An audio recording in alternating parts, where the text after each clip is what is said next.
ఈ ప్రపంచం చాలా వేగంగా మారుతోంది. కానీ ఆ మార్పులో ఒక గొప్ప విషయం కూడా కనిపిస్తోంది. అది మహిళల ఆత్మవిశ్వాసం. ఒకప్పుడు మహిళలు ఎక్కువగా ఇంటికే పరిమితమయ్యారు. కానీ ఇప్పుడు పరిస్థితి మారింది. ఈ జనరేషన్ మహిళలు తమ కలలను కేవలం ఊహించడమే కాదు, వాటిని నిజం చేయడానికి ధైర్యంగా ముందుకొస్తున్నారు. ఇప్పుడు మహిళలు కేవలం ఉద్యోగాలు చేయడం మాత్రమే కాదు, ఉద్యోగాలు సృష్టిస్తున్నారు. కొత్త ఆలోచనలకు రూపమిస్తున్నారు. సమాజానికి ఒక కొత్త దిశ చూపిస్తున్నారు. అలాంటి ఒక ప్రేరణాత్మక కథే ఈ రోజు మనం తెలుసుకోబోతున్నాం. ఫ్యాకల్టీగా తన ప్రయాణాన్ని ప్రారంభించి ఆ తరువాత ఆరోగ్యకరమైన ఆహారాన్ని సమాజానికి అందించాలనే లక్ష్యంతో మిల్లెట్ టిఫిన్ సెంటర్ ప్రారంభించి విజయవంతమైన ఎంటర్‌ప్రెన్యూర్ గా మారిన ఒక మహిళ. ఆమె కథ కేవలం ఒక బిజినెస్ కథ కాదు, ఆత్మవిశ్వాసం, పట్టుదల మరియు కలల కథ. మరి ఆలస్యం చేయకుండా ఈ రోజు మనతో ఉన్న స్రవంతి గారితో మాట్లాడదాం. మేడం, ఫస్ట్ మీ గురించి కొంచెం చెప్పండి. మీరు ఎక్కడ పుట్టిర్రు, మీ చదువు, ఫ్యామిలీ బ్యాక్గ్రౌండ్ కొంచెం అది చెప్పండి మేడం. అట్లా నేను పుట్టి పెరిగింది అంతా కరీంనగర్ డిస్ట్రిక్ట్ జమ్మికుంట మండల్ వావిలాల గ్రామంలో. నేను చదివింది వావిలాల గ్రామంలోనే 10వ తరగతి వరకు గవర్నమెంట్ స్కూల్లో చదువుకున్నాను. ఓకే. ఆ తర్వాత మంచి మెరిట్ మార్క్స్ రావడంతో ఓకే జమ్మికుంటలో ప్రైవేట్ కాలేజ్ వాళ్ళే ఫ్రీ రెసిడెన్సీ ఓకే ఇచ్చి వాళ్ళు ఫ్రీ ఎడ్యుకేషన్ ఇచ్చారు వాళ్ళు నాకు 2 years. అందులో కూడా మంచి మెరిట్ రావడంతో డిగ్రీలో కూడా ప్రైవేట్ కాలేజ్ వాళ్ళు హన్మకొండలో గాయత్రి కాలేజ్ వాళ్ళు ఓకే వచ్చి వాళ్ళు ఫ్రీ ఎడ్యుకేషన్ ఇచ్చారు నాకు. అంత మీకు ఓకే. అంటే మీరు చిన్నప్పటి నుంచి intelligent. Okay, clever student. Okay. Degree second year complete అవ్వగానే మ్యారేజ్ అయింది. తర్వాత డిగ్రీ ఫైనల్ ఇయర్ కూడా హాస్టల్లో ఉండాల్సి వచ్చింది. హాస్టల్లోనే ఉన్నాను. Okay. Inter first year second year degree మొత్తం హాస్టల్లోనే. ఓకే. తర్వాత మ్యారేజ్ డిగ్రీ ఫైనల్ ఇయర్ తర్వాత ఇంకా పీజీ కోసం నేను ఇక మా హస్బెండ్ వాళ్ళు హైదరాబాద్లో. ఓకే. ఇక్కడ ఎంఎస్సి మ్యాథ్స్కి నేను ఎంట్రన్స్ ఎగ్జామ్ రాశాను. ఓకే. ఎంఎస్సి సాయి సుధీర్ కాలేజ్లో ఎంఎస్సి మ్యాథ్స్. ఓకే. అక్కడ కంప్లీట్ చేసినాక 2012లో కంప్లీట్ అయింది. అప్పుడు ఇక ఏం చెయ్యాలి అంటే ముందు నుండి నాకు మ్యాథ్స్ అంటే పిచ్చి, చిన్నప్పటి నుండి. మ్యాథ్సే ఇంకా మా నాన్న వాళ్ళు బైపీసీ తీసుకో మంచిగా ఉంటుంది అనేసి అన్నా కానీ నాకు మ్యాథ్సే కావాలి, మ్యాథ్స్ అయితేనే చేస్తా అనేసి ఎంఎస్సి కూడా మ్యాథ్సే, బిఎస్సి మ్యాథ్స్, ఎంఎస్సి మ్యాథ్స్. అలా అంటే అసలు జనరల్ గా అయితే అందరి ఇళ్ళలో మ్యాథ్స్ తీసుకో అంటారు, కానీ మీ ఫాదర్ ఆపోజిట్, అంటే మీరు మాత్రం మ్యాథ్స్ తీసుకుంటారు. మ్యాథ్స్ తీసుకున్నాను. ఓకే. అది అయిపోయినాక ఎంఎస్సి మ్యాథ్స్ తర్వాత ఇంకా నాకు ఏంటంటే నేను గవర్నమెంట్ స్కూల్లో చదివాను కాబట్టి ఓకే మాకు సార్ ఇన్స్పిరేషన్ అన్నమాట. ఓకే. చేస్తే టీచింగే చేయాలి. మీకు టీచింగ్ ఇష్టం. సార్ లాగా చెప్పాలి. ఇంటర్ లో కూడా సార్ కిరణ్ సార్ అనేసి టీచింగ్. ఆ సారు కాన్సన్ట్రేషన్ ఏంటంటే అమ్మాయి బాగా చదువుద్ది, నువ్వు ఇట్లా చదువుకోవాలమ్మా, అలా చదువుకోవాలి, ఇది చెయ్యాలి అనేసి చెప్పేవారు అన్నమాట. అట్లా నాకు అప్పటి నుండి ఎంఎస్సి మ్యాథ్స్ చేసి టీచింగ్ చెయ్యాలి అన్న ఆ ఉద్దేశంతోనే నేను ఎంఎస్సి మ్యాథ్స్ తర్వాత వెంటనే ఒక 6 months గ్యాప్ తర్వాత ఒక ఇంజనీరింగ్ కాలేజ్లో నేను ఇంటర్వ్యూకి వెళ్తే అక్కడ తీసేసుకున్నారు. ఓకే. ఓకే మేడం, ఇప్పుడు ఆ ఇంజనీరింగ్ కాలేజీలో జాయిన్ అయ్యారు. తర్వాతకి అక్కడ ఎన్ని రోజులు చేసిరు టీచింగ్? అంటే మీకు ఫేవరెట్ టీచింగ్ అన్నారు. అక్కడ ఎన్ని రోజులు చేసిరు? మరి టీచింగ్ నుండి ఈ మిల్లెట్ టిఫిన్ సెంటర్ పెట్టాలన్న ఆలోచన ఎలా వచ్చింది, దానికి చెప్పండి మేడం. నాకున్న టీచింగ్ ఆ ఫీల్డ్కి నేను 5 years ఇష్టంతో చేసిన. ఓకే. తర్వాత పెద్ద బాబు పుట్టడంతో ఆపేయాల్సి వచ్చింది. పిల్లల్ని చూసుకోవాలి ఇంకా అన్న ఉద్దేశంతో ఇంకా నేను అక్కడితో స్టాప్ చేసిన. మళ్ళీ వాళ్ళు కాలేజ్ వాళ్ళే పిలిచారు నన్ను 2-3 times వెళ్ళినా చేద్దాం అనేసి. వాళ్ళు రండి మేడం అనేసి అన్నారు. నేనేమో వెళ్ళలేని పరిస్థితి. మళ్ళీ ఆలోచించి నేను రాను సార్ అంటే, నీ ఇష్టం ఉన్నప్పుడు రా అమ్మ, మేము తీసుకుంటాము అనేసి అన్నారు. పెద్దగా అయినాక అన్నారండి తీసుకుంటాము అన్నారు. కానీ చిన్నోడు పుట్టినాక కూడా మళ్ళీ ఇంకా వాళ్ళు ఆలోచన ఇది అయ్యే పని కాదు, ఇంకా బయటికి వెళ్ళి జాబ్ చేయాల్సిన సిచ్యువేషన్ లేదు, ఇంకా ఇంట్లో ఉండే ఏదైనా చేయాలి అనేసి అనుకున్నాను. ఇంకా మా హస్బెండ్ కూడా హాస్పిటల్ ఫీల్డ్ కాబట్టి మేము ముందు నుండి కొంచెం హెల్త్ కాన్షియస్. ఆయన ఎక్కువ జావా, మక్క గడక అవి తింటారు అన్నమాట. మా నైట్ మాత్రం మేము టిఫిన్ ఇదే గడక, రాగి జావా వీటికి సంబంధించినవి. అట్లా పిల్లలు ఇద్దరు పుట్టినాక లాస్ట్ డెసిషన్ ఏంటంటే ఇద్దరం అనుకున్నాం మన వల్ల, నీ వల్ల కాదు బయటికి వెళ్ళి చేయడం, నేను కూడా అన్నా నా వల్ల కాదు చేయడము, ఏదైనా ఉంటే ఇంట్లో ఉండే చెయ్యాలి అనేసి. చిన్న బాబు పుట్టినాక అంటే పిల్లలు చిన్నోళ్ళు కాబట్టి మీరు బయటికి వెళ్తే ఎక్కువ టైం పడుతుంది, పిల్లలకి ఇబ్బంది ఆయనకి ఇబ్బంది అనేసి నేను ఇంకా ఆలోచించి మిల్లెట్ టిఫిన్ సెంటర్. ఫస్ట్ ఏంటంటే అసలు మా నాన్న నన్ను ఇంట్లో నుండి బయటికి వెళ్ళనిచ్చేవారు కాదు చిన్నప్పటి నుండి. నా 10th వరకు నేను ఇంట్లోనే ఉన్నా, బయట జమ్ముకుంటే ఎట్లుంటారు అనేది కూడా మాకు తెలియదు. ఎప్పుడైతే నాకు మ్యారేజ్ అయ్యి నేను ఇక్కడికి వచ్చానో అప్పుడు ఫ్రీడమ్ ఇచ్చిండు మా ఆయన. బయట జనాలతో ఎట్లుండాలి, జనాలు ఎట్లుంటారు అని తెలుసుకోవాలి ఫస్ట్ నువ్వు, అక్కడ ఉన్నట్టు ఇక్కడ ఉండొద్దు అనేసి ఆయన చెప్పడంతో ఇంకా ఫ్రెండ్స్ తోని బయటికి వెళ్ళడం. అప్పటి వరకు మీ ఫ్రెండ్స్ తోని బయటికి వెళ్ళడం అలాంటివి ఏవి లేవు. అవి అట్లా అనేసి ఇక నేను అంటే మన లిమిట్స్ వరకు మనమే. బయటికి ఏంటంటే మన ఫ్రెండ్స్ ఓ టెంపుల్కా, ఓ ఇది నార్మల్గా పార్క్ల మట్టికి వాళ్ళు ఎంజాయ్ చేస్తే నేను ఎక్కడికి అంటే అప్పుడు నా మ్యారేజ్ అయింది, వాళ్ళకి మ్యారేజ్ కాలేదు. అట్లా నా లిమిట్స్ వరకు నేను వెళ్ళలేదు. మిల్లెట్ టిఫిన్ సెంటర్ అంటే ఇక ఆయనకి ముందు నుండి ఆలోచన పెట్టాలి, ఇంట్లో ఉండి నువ్వే సాధించాలి, నీకు ఉంది ఆ సత్తా, ఇంట్లో ఉండి నువ్వే చెయ్యి, నేను కూడా సపోర్ట్ చేస్తా అనేసి అన్న. అట్లా అనేసి ముందు మేము ఇక్కడ వెజిటేబుల్ మార్కెట్ పెట్టినాం చిన్నగా.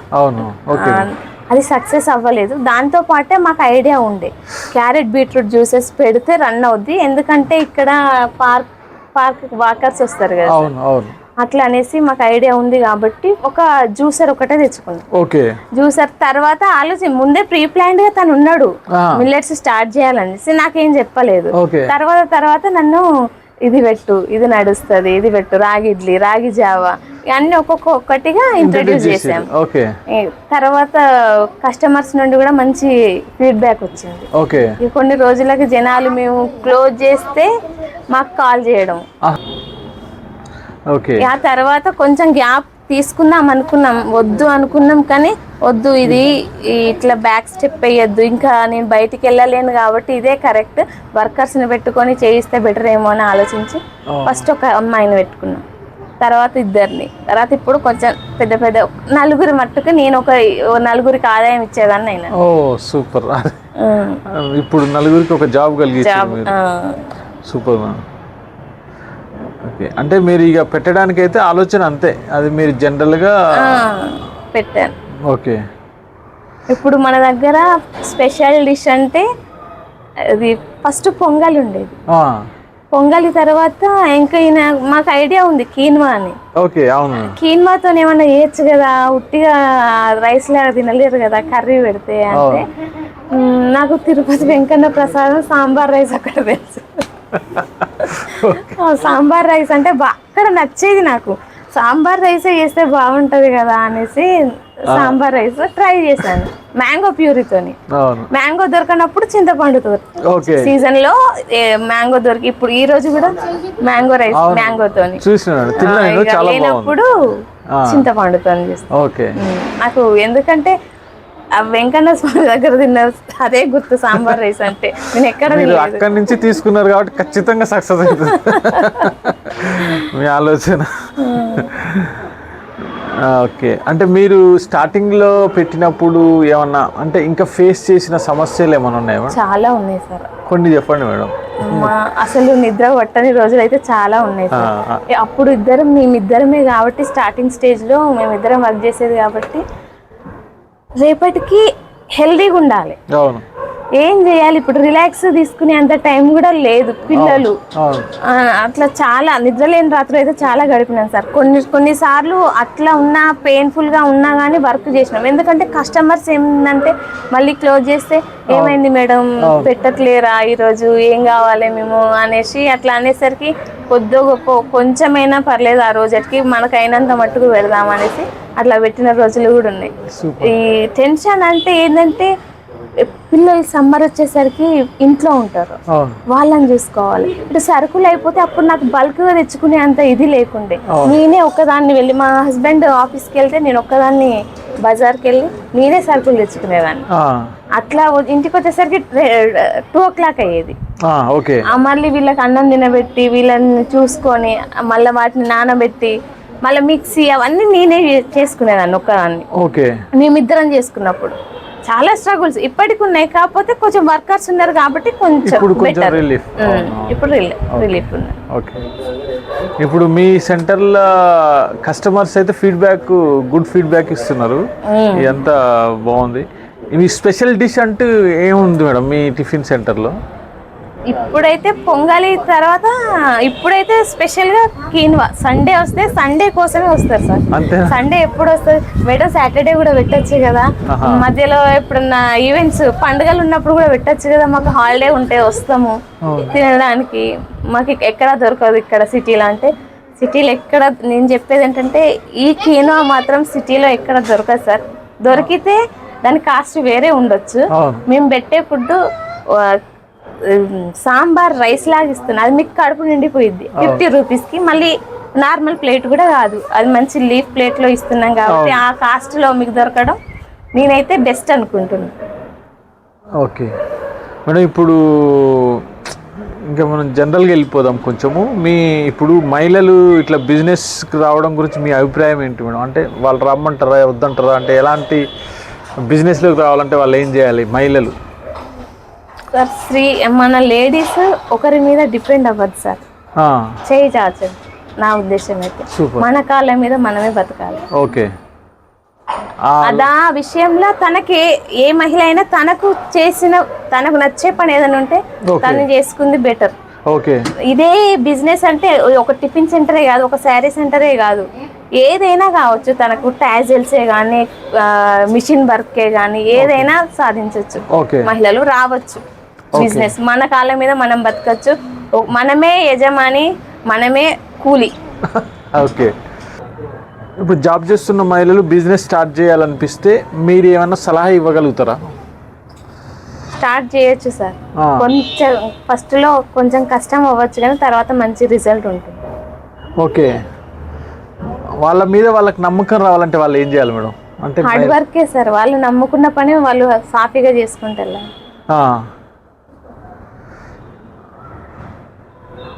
ఈరోజు ఇప్పుడు మీరు ఒక లెక్చరర్ నుంచి ఇప్పుడు ఒక మంచి మిల్లెట్ టిఫిన్ సెంటర్ పెట్టి ఈ జర్నీ అంతా ఒక్కసారి వెనకకు తిరిగి చూసుకుంటే మీకు ఏమనిపిస్తుంది మేడం?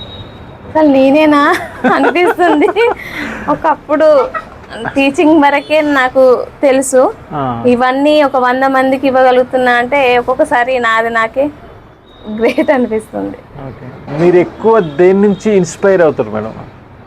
అంటే మీరు ఒక్కొక్కసారి చేయడానికి కూడా ఓపిక ఉండదు, చేత కాదు, కానీ ఇన్స్పైర్ అవుతారు కదా, ఎక్కడి నుంచి? అక్కడ మా మేనత్త సార్, ఆమె చేనేత పరిశ్రమలో పనిచేసేది.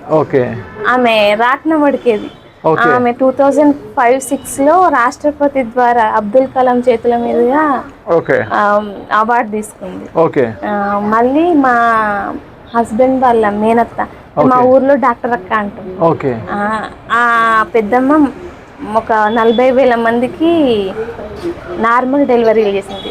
ఒక లేడీగా మనం ఇన్ని సాధించవచ్చు.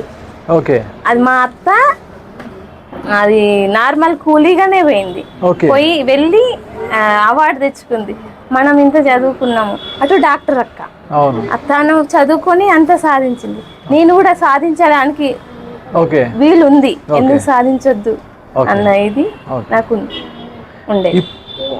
Super madam. అంటే మీ మేనత్త మీకు ఇన్స్పిరేషన్? మా మేనత్త, మళ్ళీ మా ఆయన వల్ల మేనత్త ఆహా. ఆమె డాక్టర్. అందరు మహిళలే. అట్లా ఓకే. వాళ్ళిద్దరే మెయిన్ గా. మేడం ఇప్పుడు సొసైటీలో మీరు ఇప్పుడు ఈ జనరేషన్లో గర్ల్స్లో కొందరు చూస్తున్నారు, వాళ్ళ దగ్గర ఉండకూడని విషయం ఒకటి చెప్పండి, వాళ్ళు గొప్పగా ఉన్న విషయం ఒకటి చెప్పండి. మైనస్ ప్లస్ ఇప్పుడున్న జనరేషన్ అంటే పిల్లలు ఏంటంటే ఇప్పుడు పెళ్లికి దూరంగా ఉంటారు. ఎక్సలెంట్. అది ఉండొద్దు, మనకు మాతృత్వం అనేది ఉండాలి.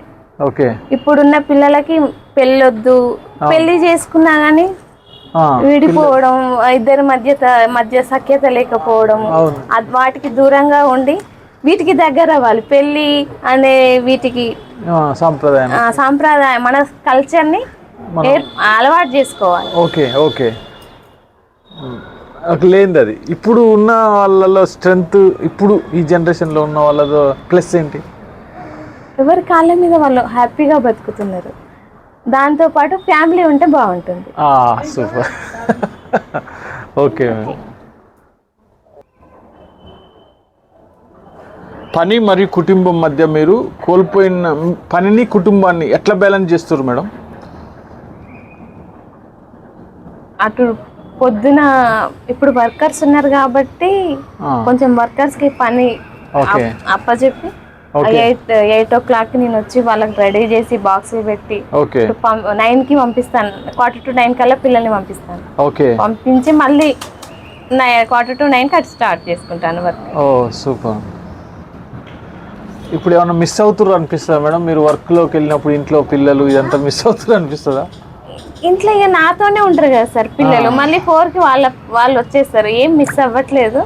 కాకపోతే ఏంటంటే అంత ముందు చాలా మిస్ అయినా, మేమిద్దరమే ఉన్నప్పుడు పిల్లల్ని ఎవరు చూసుకునేటోళ్ళు అంటే వాళ్ళంతటా వాళ్ళు, పెద్దోడైతే వాడంతటా వాడు తినేది ఉండేది, చిన్నోడు మాత్రం అమ్మ అమ్మ అమ్మ అని నాతోనే వాడిని సంకలో పెట్టుకుని దోశలు వేసిన రోజులు ఉన్నాయి. కస్టమర్స్ కూడా వచ్చిన వాళ్ళు ఇటు రా బాబు ఎత్తుకుంటా అని కూడా తీసుకునేవాళ్ళు. ఇప్పుడు రోజుకి 24 గంటలు మేడం, మీకు ఏమైనా ఇంకా 30 గంటలు ఉంటే బాగుండు అనిపిస్తుంది సార్. అనిపిస్తుందా? అనిపిస్తుంది ఖచ్చితంగా. ఇప్పుడు ఒక మహిళలు బలంగా కనిపించాలంటే వాళ్ళ వెనక ఎంతో కొంత బాధ ఉంటుంది. ఆ బాధ ఏంటి మేడం? అంటే ప్రపంచానికి బలంగా కనిపిస్తుంటారు కానీ లోపల బాధ ఉంటుంది. ఆ బాధ చెప్పుకోలేము సార్, కొన్ని చెప్పలేము. ఓకే. బాధ మాత్రం ఖచ్చితంగా ఉంటుంది, ఫిజికల్గా మెంటల్గా ఉంటుంది. ఓకే. అమ్మాయి ఎదగాలంటే సమాజం మార్చుకోవాల్సిన ఒక విషయం ఏంటి? అమ్మాయిలు ఎదగాలి, మహిళలు ఎదగాలి అంటే సొసైటీ వాళ్ళకి ఏం చేయాలి? సొసైటీ అంటే ఇప్పుడు ఒక మంచిగా ఉన్న అమ్మాయిని కొందరు వక్రంగా చూస్తారు, కొందరు ఆ అమ్మాయి ఎదుగుతుంది అన్నట్టు చూస్తారు. రెండు విధాలుగా ఉన్నారు మనిషి. ఓకే. మీరు చిన్నప్పుడు కలలు కన్న జీవితం ఇప్పుడు మీరు జీవిస్తున్న జీవితం ఎలా ఉంది మేడం? అదేనా, సేమా? ఇంకా రీచ్ అవ్వాలి సార్. ఇంకా రీచ్ అవ్వాలి. మీ ఇప్పుడు జీవితంలో ఒక మాట చెప్పాలంటే మీ జీవితం కానీ మహిళల జీవితం కానీ అది పోరాటమా ప్రయాణమా మేడం? పోరాటం లాంటి ప్రయాణం. పోరాటం లాంటి ప్రయాణమేనా? ఇప్పుడు మీరు మీ జీవితంలో తీసుకున్న ఒక నిర్ణయం మీ జీవితాన్ని మార్చింది అంటే అది ఏ నిర్ణయం మేడం? ఐడియా ఉందా? మెయిన్గా టిఫిన్ సెంటరే సార్. టిఫిన్ సెంటరే. అంటే బయటికి వెళ్ళి నేను వస్తే అంటే పిల్లల్ని చూసుకునేది అది కూడా నేను దగ్గరుండి చూడకపోవచ్చు. ఇప్పుడు నేను ఇది చేయబట్టే కొంచెం దగ్గరుండి పిల్లల్ని చూసుకుంటున్నా. ఓకే. నాకు వాళ్ళతో స్పెండ్ చేసినట్టు అనిపిస్తుంది. వాళ్ళని మిస్ అవ్వట్లేదు ఇప్పుడైతే. మీ ఇంటి దగ్గరే షాప్ కాబట్టి మీకు అక్కడ ఆ లోటు తెలుస్తలేదు. లేదు ఇంటికి చాలా దూరంగా ఎక్కడో ఉంటే పిల్లల మీద టెన్షన్, ఖచ్చితంగా టెన్షన్ ఉంటుంది. అది మీకు చాలా మంచి అంటే అవకాశం, మంచి కుదిరింది అలా కుదిరింది. మీరు ఎప్పుడన్నా బాగా భయపడ్డ రోజు ఉందా మేడం? అంటే బిజినెస్ కానీ లేదంటే లైఫ్ ఫెయిల్యూర్ కానీ ఎదగలేకపోతున్నామా అన్న విషయం కానీ, అది ఏ విషయంలో ఎక్కువ మీరు బాధపడ్డారు? చాలా ఉన్నాయి సార్.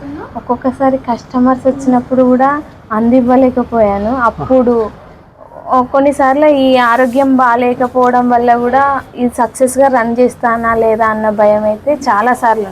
ఓకే, చాలాసార్లు.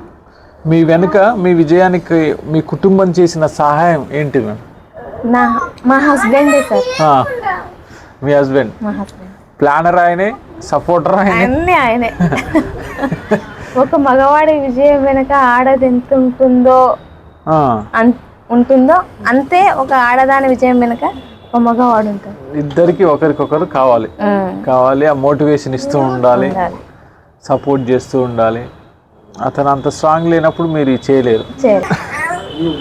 అంటే ఫన్గా ఉన్నాయి కొంచెం.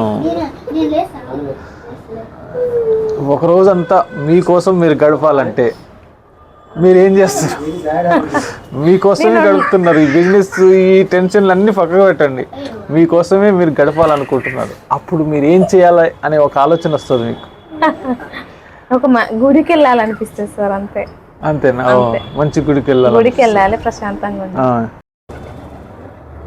చెప్పండి మేడం, మీరు మీ చిన్నప్పుడు ఉన్న వ్యక్తికి మీరు ఒక లేఖ రాస్తే అందులో ఏమి రాస్తారు? 2 లైన్స్ చెప్పండి. చిన్నప్పుడు ఏదైనా సాధించగలమని అనుకుంటాం, కానీ మనం రియాలిటీకి వచ్చినాక, పెద్ద పెరిగినాక మనకేంటో మన స్ట్రెంగ్త్, మన వీక్నెస్ తెలుసు కాబట్టి ఏది చేస్తామో అదే స్టాండ్ తీసుకుంటాం. ఓకే. అంటే ఇక చిన్నప్పుడు ఏదైనా చేస్తామని ఒక కాన్ఫిడెన్స్ ఉంటుంది. పెద్ద అయినాక మాత్రం ఆ రియాలిటీలోకి వస్తే అప్పుడు మనం ఏందో తెలుస్తుంది. మనం దాన్ని బట్టి ఒక డెసిషన్ తీసుకుంటాం, దాని గురించి రాస్తారంటారు. Okay, thank you madam. మీరు మాకు మీ గురించి, మీ బిజినెస్ గురించి, ఇంకా ఇప్పుడు మీ ఇంటర్వ్యూ ఒక 4 మహిళలు చూసి ఇన్స్పైర్ అవ్వాలని ఈ వీడియో చేస్తున్నాము. ఈ జనరేషన్లో అమ్మాయిలు చాలామంది వాళ్ళ కాళ్ళ మీద వాళ్ళు నిలబడుతున్నారు. అది చాలా సంతోషమైన విషయం. కానీ మిగతాది కూడా రిలేషన్స్, ఈ బంధాలు, అనుబంధాలు ఇవన్నీ కలుపుకొని పోతూ వాళ్ళ కాళ్ళ మీద వాళ్ళు నిలబడితే ఇంకా మంచిగా ఉంటుంది. అందుకే నేను ఈ ఎపిసోడ్ మీలాంటి వాళ్ళని చూపించడానికి ముఖ్య ఉద్దేశం ఈ ఎపిసోడు, ఈ జనరేషన్ మహిళలు అని. మీరు ఆ అవకాశం ఇచ్చి ఎపిసోడ్ జనాలకి మీ గురించి చెప్పినందుకు థ్యాంక్ యూ అండి. Thank you so much. Right.